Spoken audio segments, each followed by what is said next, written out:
কারণে মা ফাতেমাকে আল্লাহ এমন সম্মান দান করেছেন যিনি অন্য মহিলাদের চেয়ে আলাদা।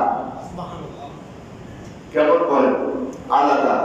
তাহলে রাসূলের পাকের মেয়ে হওয়ার কারণে যদি উনি অন্য মহিলাদের থেকে আলাদা হয়, তাহলে নবীও আমাদের থেকে আলাদা হবে না, আমাদের সমান হবে।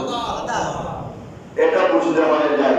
বেশি বাড়াবাড়ি করতে হয় না, বেশি লম্বা ওয়াজও করতে হয় না, বেশি বড় বড় বিশ্ববিদ্যালয় থেকে পাশ করে আসা ইউটিউবার মাওলানাদের ওয়াজ শুনে ফলপ্রসূ হতে হবে না। ফাতেমাতুল জাহরা রাসূলের মেয়ে হওয়ার কারণে যদি সমস্ত মহিলাদের থেকে উনি আলাদা হয়, তাহলে আমরা আমাদের থেকে নবী আলাদা হবে না, আমাদের সমান হবে? বলেন না? এটা বুঝতে হয় যাবে বাবা। বেশি ইসলাম বুঝে লাগবে না। বেশি বুঝতে গেলে যারা বেশি বুঝে তারা কাজ করে কম, ঠিকই না বলে? বেশি বুঝে তাহলে মা ফাতেমা আলাদা।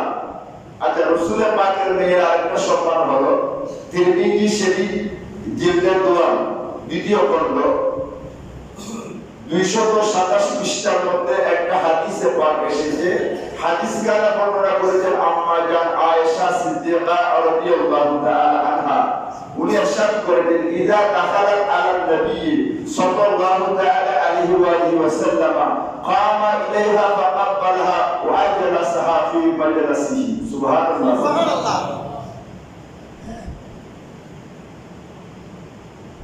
আম্মা জান আয়েশা সিদ্দিকা রাদিয়াল্লাহু তাআলা উনি অনেক হাদিস নবী থেকে বর্ণনা করেছেন। উনি মুফতি, ফকিহা, ফতোয়া দানকারী, ফতোয়া দিতেন।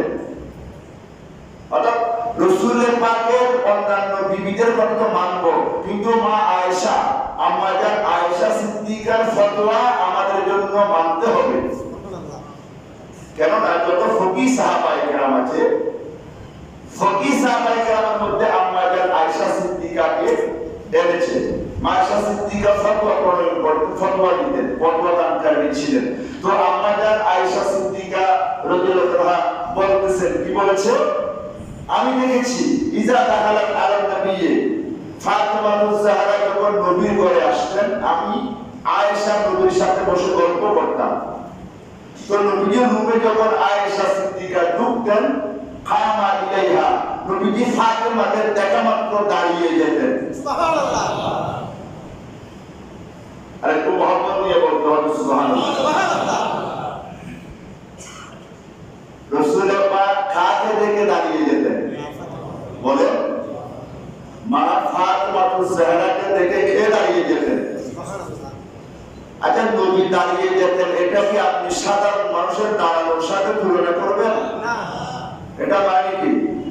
নবী দাঁড়ানো মানে সবাই দাঁড়িয়ে যাওয়া। সাহাবায়ে কেরাম দাঁড়িয়ে যেতেন। প্রথম আসমানের ফেরেশতা, দ্বিতীয় আসমান, তৃতীয় আসমান, চতুর্থ, পঞ্চম, ষষ্ঠ, সপ্তম, যত ফেরেশতা বলেন সবাই নবীর সম্মানে দাঁড়িয়ে যেতেন, এমন riwayat কিতাবে আছে। সুবহানাল্লাহ। রাসূলের পাক দাঁড়িয়ে যেতেন। ফাকাব্বালাহা, আম্মা জান আয়েশা সিদ্দিকা রাদিয়াল্লাহু তাআলা আনহা বলেন, আমি দেখতাম খাতুনে জান্নাত যখন আমি নবীজির ঘরে, আমার নবীজির ঘরে তশরিফ আনতেন, নবী দাঁড়িয়ে যেতেন। ফাকাব্বালাহা, নবীজি ফাতেমার কপালে একটা চুমু দিতেন। সুবহানাল্লাহ। বাবারা মেয়েকে চুমা দেয় না? মহব্বত করে ছেলে মেয়েদেরকে চুমা দেয় না? আমার নবীজি মা ফাতেমাকে চুমা দিতেন।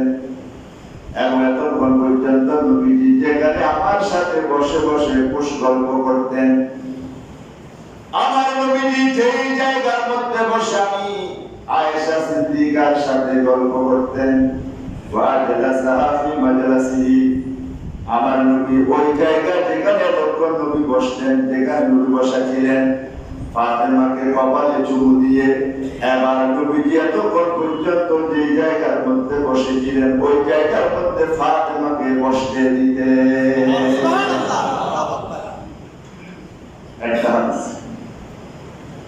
তারপরে সে যে মা ফাতিমাতুজ জাহরার ব্যাপারে এবার আরেকটা হাদিস বলতেছেন, ওয়া কানা নবী সাল্লাল্লাহু আলাইহি ওয়া আলিহি ওয়াসাল্লাম ইযা দাখালা আলাইহা কামাত মিন মাজলিসিহা।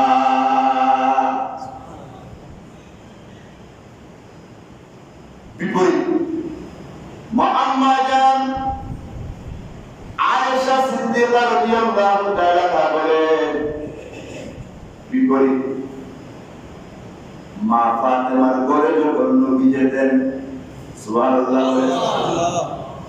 কোন যেতেন, কে যেতেন? মা ফাতেমার ঘরে যখন নবীজি যেতেন, কামাত মিন মাজলিসিহা, আমি আয়েশা সিদ্দিকা দেখেছি ফাতেমাতুজ জাহরা নবীর সম্মানে দাঁড়িয়ে যেতেন। সুবহানাল্লাহ। আমার নবীজি অপর হাদিসে আছে, মেহরাব রাসূল মদিনা শরীফে মসজিদে নববী শরীফের মেহরাব থেকে নবী যখন নামাজ শেষে দাঁড়াতেন, সাহাবায়ে কেরামরা দাঁড়িয়ে যেতেন। সুবহানাল্লাহ। হাদিস আছে না? আছে। বলেন আছে না? মা ফাতেমা উনিও সাহাবী, উনি কি সাহাবী, এবং নবীর আওলাদ, নবীর আহলে বাইত, নবীর কলিজার টুকরা, নবীর শরীরের অংশ। ফাতেমা তো বিদআতুন মিন্নি, ফাতেমা আমার শরীরের অংশ। কেউ যদি শরীরে কাটলে কষ্ট পায়, আমার ফাতেমাকে কেউ কষ্ট দিলে আমি নবী কষ্ট পাই। সুবহানাল্লাহ। মাসালা শিখে রাখুন, নবীর সম্মানে সাহাবায়ে কেরাম দাঁড়াতেন। আছে না হাদিসে? আছে। নবীর সম্মানে মা ফাতেমাতুজ জাহরা দাঁড়িয়ে যেতেন। আছে না হাদিসে?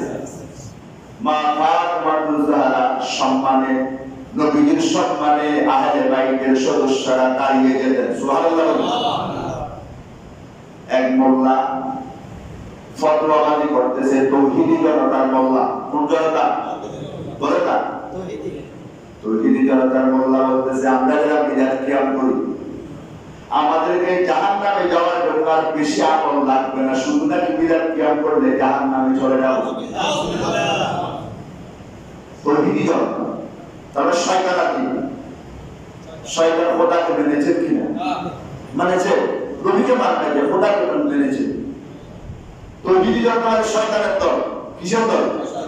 অর্থাৎ তৌহিদ শুধু তৌহিদ মানে রিসালাত মানা। শয়তান শয়তান হয়ে যে তলব করে ইবাদত করে রিসালাত না মানার কারণে তৌহিদ মেনেছে তৌহিদি জনতা। আর শয়তানি দল। কিসের দল?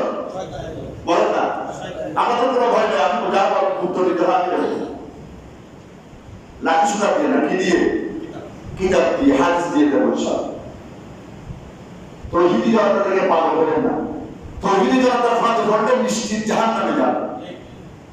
নিশ্চিত নিশ্চিত জাহান্নামে, 100% গ্যারান্টি জাহান্নামে যাবে। নাউযুবিল্লাহ বলেন না। নাউযুবিল্লাহ। রাসূলের পাকের সম্মানে দাঁড়ান বেদাত। আপনারা কথা বলেন না? বেদাত। সাহাবায়ে কেরাম দাঁড়িয়েছে, প্রমাণ আছে না? আছে। ফাতেমা সাহাবী না? বলেন না। আয়েশা সিদ্দিকা সাহাবী না? কোনো সমস্যা আছে? তাহলে আমরা পেয়ে গেলাম নবীর সম্মানে কারা দাঁড়িয়েছেন? বলেন। সাহাবীরা দাঁড়িয়েছে। তো সাহাবীরা যে আমল করেছে, নবী আমাদেরকে সে আমল করার কথা বলেছেন কিনা? বলেছে। নবীজি বলেছে, তোমরা আমার সাহাবায়ে কেরামদের আমলগুলো তোমাদের জন্য সুন্নাত। সুবহানাল্লাহ বলেন। আমি নবীর সুন্নাত এবং আমার সাহাবায়ে কেরামের আমল তোমাদের জন্য সুন্নাত। তাহলে সাহাবায়ে কেরাম যদি নবীর সম্মানে দাঁড়াতেন, এখন প্রশ্ন হলো, শয়তানের প্রশ্নের শেষ নাই, কি নাই? শেষ নাই। এখন প্রশ্ন হলো, তখন তো নবীজি ছিলেন, এখন তো নবী মাজারে। নবী কোথায়? বলেন, নবীজি কোথায়? নবীজি এখন কোথায়? মাজার শরীফে। তো নবীজি মাজার শরীফে হলেও কোনো সমস্যা নাই, কারণ নবীজি জিন্দা। নবী যেহেতু আমরা নবীর সামনে, আমরা কার সামনে? নবীর কাছে কিন্তু দূরে কাছে নাই। গোটা পৃথিবী নবীজি বলে, আমি গোটা পৃথিবী আমার হাতের তালুর সামনে দেখি। হাতের তালু যেভাবে সবাই দেখে, আমি সেভাবে দেখি। হাতের তালু আপনি দেখেন কিনা বলেন? তো নবীজি যখন জিন্দা, উলামায়ে কেরামের ফতোয়া হলো সাহাবায়ে কেরাম নবীকে সম্মানে দাঁড়াতেন, এতদিন পরে আমরা কেন দাঁড়াবো? তার অর্থ হলো নবীজি জিন্দা নবী, এবং নবীজিকে যখন উম্মতেরা সালাতু সালাম দেয় নবীর জন্য, নবীর স্মরণে মিলাদের আয়োজন করে, মাহফিলের আয়োজন করে, নবীজির সামনাসামনি সেগুলা দেখে, সেজন্য আপনি নবীজির সম্মানে কিছুক্ষণ দাঁড়িয়ে নবীকে সম্মান জানাইতে তাদের কোনো অসুবিধা হবে না। এটা এক প্রকার নবীজির জন্য মহব্বত ভালোবাসার বহিঃপ্রকাশ, এটা মুস্তাহাব, এটা সুন্নাহ, এটা মানলে কোনো অসুবিধা হবে না। এটা আপনার জন্য জান্নাতে যাওয়ার ওসিলা হয়ে যাবে, ফতোয়ায়ে শাফির মধ্যে আছে। তাহলে শুধু শুধু আমরা কিছু ভালো আমল নিয়ে মানুষদেরকে এমন ভাবে বলতেছি, ওরা বলতেছে যে নবীজির সম্মানে দাঁড়িয়ে যারা মিলাদ কিয়াম করে সবাই বেদাতি, কুল্লু বেদাতিন দালালা, আর বেদাতিরা জাহান্নামে। আল্লাহ আমাদেরকে হেফাজত করুক, একটু বলে আমিন। খাতুনে জান্নাতের ফজিলত বলছি, তাদের দাম নবীজির কোনো কিছুর উপর এখতিয়ার নেই, নবীজির কোনো কিছুর উপর এখতিয়ার নেই। অথচ আপনার পরিবারের আপনার একটা এখতিয়ার আছে, আমি যেটা বলি সেটা হবে।